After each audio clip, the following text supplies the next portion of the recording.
Good morning. Welcome to Wake Up with the Early Nerd Live. I'm Steve, your host, the Early Nerd. And as always, I'm talking quietly because if we wake up Mrs. Early Nerd, then we're all in trouble. I found a really interesting article this morning that hits home for me a little bit, and I'll explain why in a minute. Um, Today's video is titled Star Wars Sequel. Now, the reason it's titled that is because there was a Star Wars sequel, a possible one, that never happened. Uh, and I found an article about that. So I'm going to read it to you guys. And, well, here we go with the bright light again. Ooh. The Star Wars sequel that never was. Author shares details of the Han Solo less alternate plot. Before there was The Empire Strikes Back, there was Splinter of the Mind's Eye, a spin off Star Wars novel by Alan Dean Foster that, in another far, far away galaxy, would have been the basis for the second movie in George Lucas's beloved franchise. Published in March of 1978, less than a year after the inaugural film set box office records and changed Hollywood blockbusters forever, Foster's book imagines a very different second adventure for Jedi in training Luke Skywalker and the regal Leia Organa, one that doesn't make room for Han Solo, Cloud City, or Darth Vader's famous paternity confession. Yeah, believe it or not.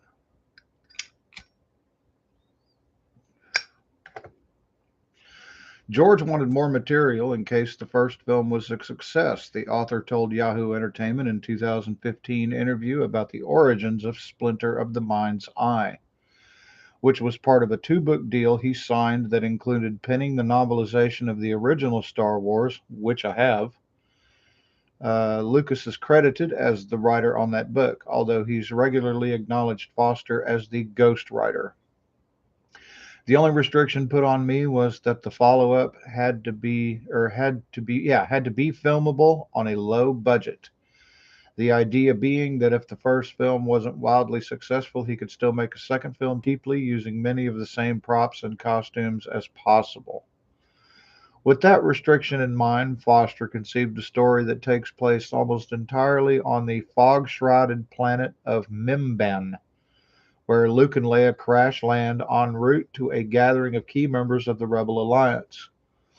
The book originally opened with a fairly complex space battle that forces Luke and Leia down on the planet, the author reveals. Unfortunately, all that aerial combat fell victim to Lucas's budget conscious ways. George had me cut that out because it would have been expensive to film. There was nothing wrong with it from a story or standpoint, but he was thinking ahead. While looking for a way off planet, the duo cross paths with an elderly woman named Hala, who is in possession of a shard from the Kyber crystal, a legendary gem of great power that allows those already in touch with the Force to enhance and amplify their psychic powers. In exchange for aid in escaping Mimban and its vicious ranking Imperial officer, Captain Supervisor Grammel, Luke and Leia agree to help Hala recover the gem, a mission that takes them deep into the jungle in search of an ancient temple. Meanwhile, one of the few survivors of the Battle of Yavin, Darth Vader, turns up for looking for a little payback against the pesky rebels that invaded the Death Star.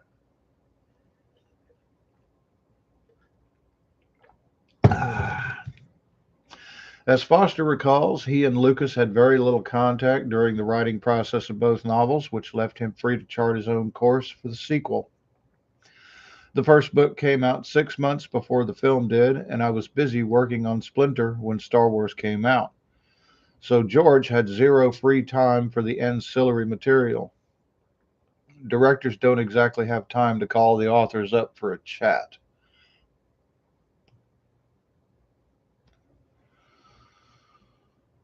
Once it became clear that Star Wars wasn't a flash in the pan success, Lucas allowed himself to dream bigger for the film that eventually became The Empire Strikes Back. At that point, Splinter was airbrushed out of official Star Wars continuity. Although the book has never been erased from existence, it remains in print to this day, and even got the graphic novel treatment in 1996. With a four-issue comic book adaptation published by Dark Horse Comics, Mimban has also been referenced in another number of other non-cinematic Star Wars properties, although again, few of them are recognized as being part of official canon.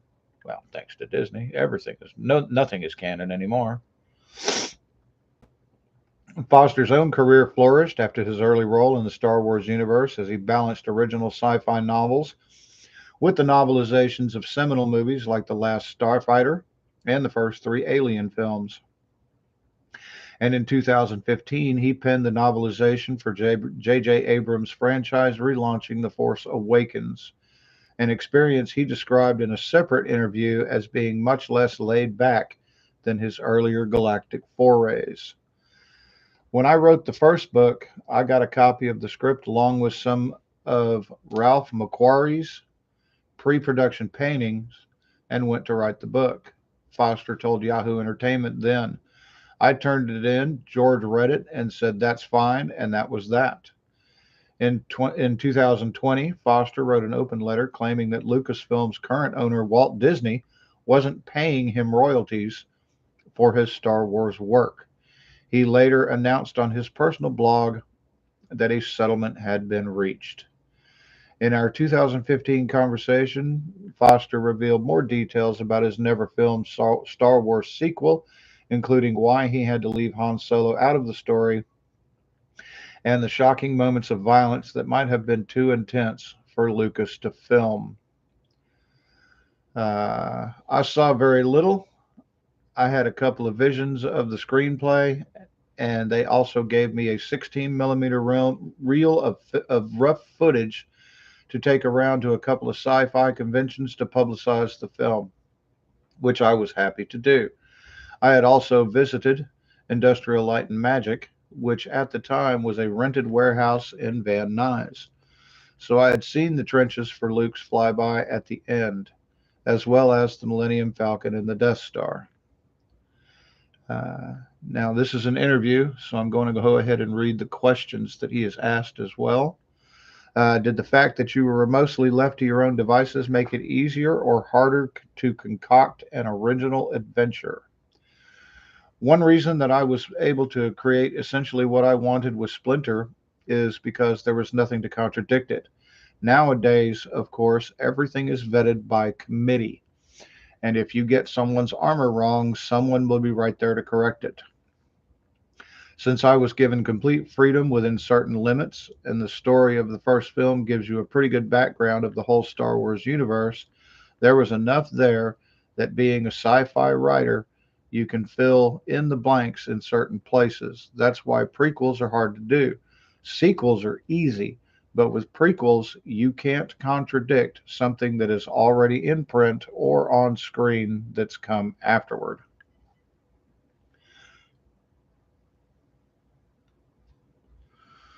Apparently, nothing in Splinter directly contradicted anything that showed up in the film, or else they would have had me cut it.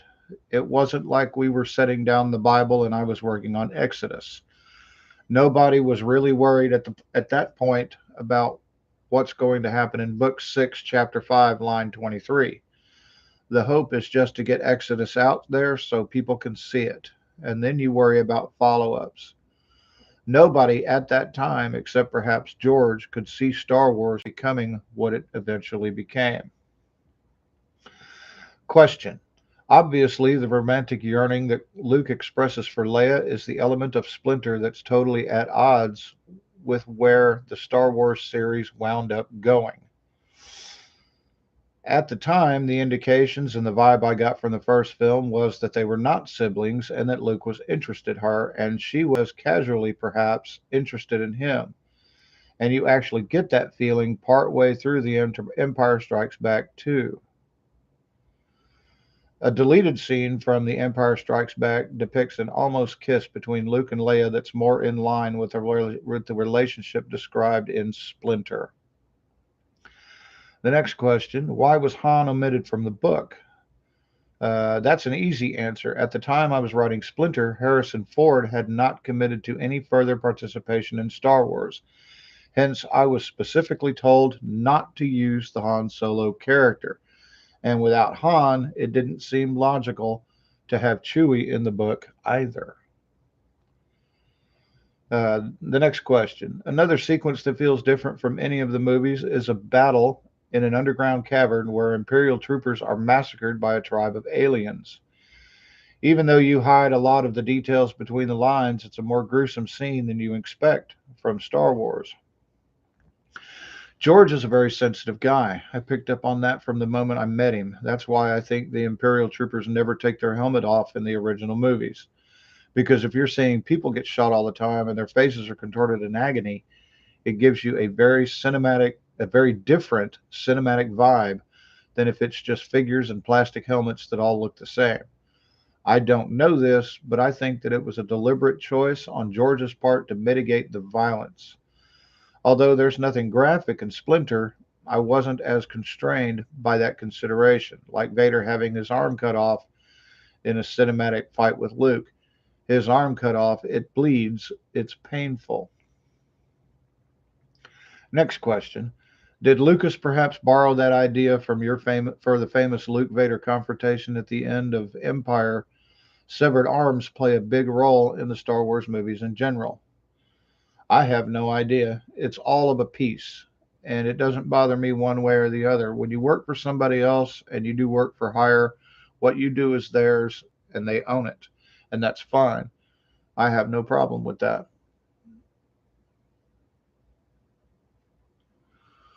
The next question. There is another memorable Darth Vader moment where he casually kills off Gremmel, who has been the main villain up to that point. That's real world versus the fictional world. In the real world, you kill your opponent. There's a film I saw as a student at UCLA called Waterhole Number 3, where James Coburn plays an immoral gambler in the Old West, and he's challenged to a gunfight. He doesn't want to do it, but he has to do it, and the guy out there in the middle of the street is waiting for him. Coburn walks out of the bar, gets behind his horse, takes his rifle out from behind the horse, shoots the guy. Then he goes back into the bar and says, "What can I do?" The guy was just standing there in the middle of the street. That's the way the Old West worked. You didn't have guys in the middle of the street facing each other. If you could hide behind something and take a guy out with a shot to the back, that's what you did.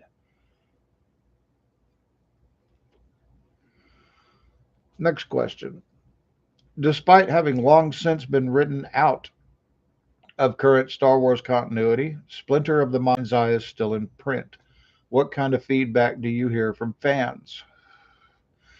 It depends on how old they are.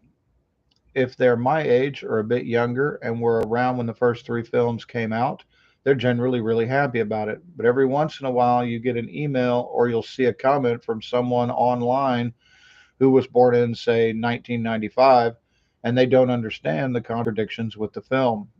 The nicest thing I get as far as comments go is that people really appreciate Leia being a strong character in the book.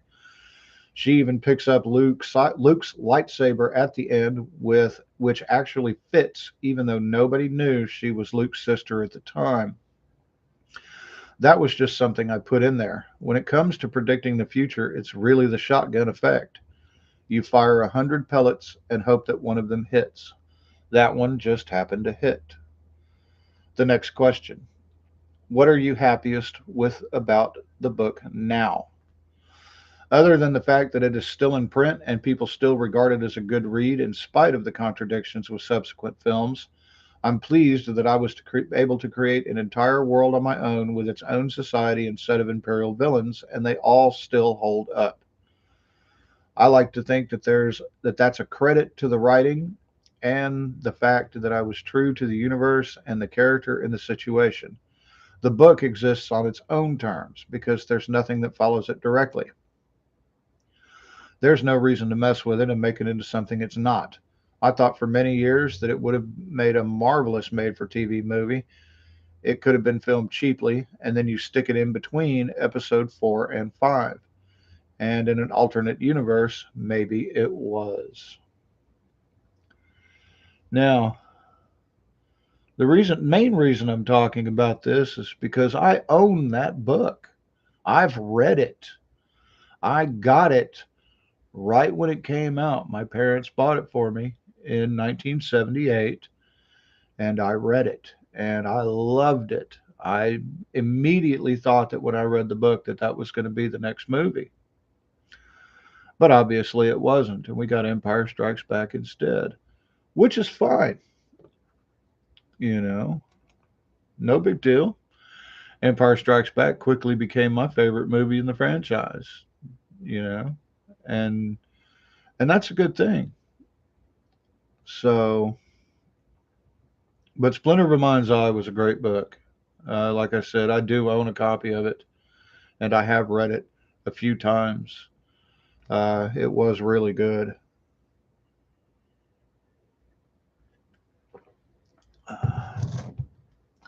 So if you haven't read the book, go pick up a copy of it and read it.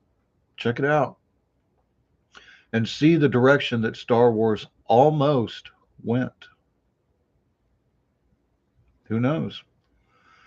You might actually like it, you know? Now,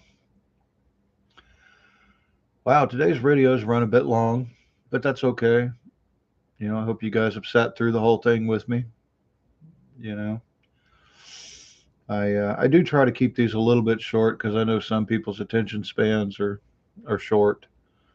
But in case of a long video, well, you know, get you a cup of coffee, get you a cigarette if you smoke, and just kick back and relax. But I think that's about all I have for today. Like I said, Splinter of a Mind's Eye still, excuse me, still in print. Check it out if you desire to. I liked it. I liked it a lot. But remember, whether you're going to work today or going anywhere today, be safe. Be careful out there. And always remember, Hurley Nerd loves y'all. So we'll talk to y'all soon. Bye bye now.